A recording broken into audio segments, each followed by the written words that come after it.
আরবি অ্যাক্ট 1952 এবং ICT act 1973 দুই এগুলো স্পেশাল অ্যাক্ট।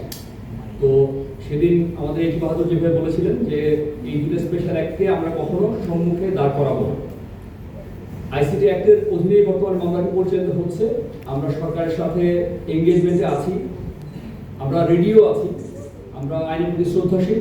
দেশের যে প্রচলিত আইনগুলো আছে সেটার মধ্যে যেভাবে বিচার হবে আমরা চাইবো যে সরকার একটি স্বচ্ছ প্রক্রিয়ার মাধ্যমে বিচারটি সম্পূর্ণ করবে।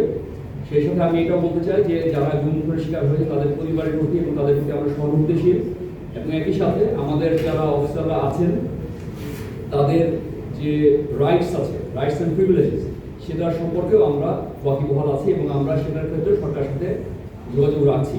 এবং আমরা দুইটা এককে সামনাসামনি দাঁড় করাবো না। সরকার যেটাকে ভালো মনে করে সেভাবেই যারা এগিয়ে যায় সেভাবেই আমরা এগিয়ে যাচ্ছি, আমরা প্রস্তুত আছি।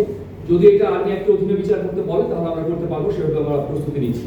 Third amendment to the rule ICT act 1973 যে থার্ড অ্যামেন্ডমেন্ট 6 অক্টোবর যেটা প্রকাশিত হয়েছিল সেটার কথা বলছে।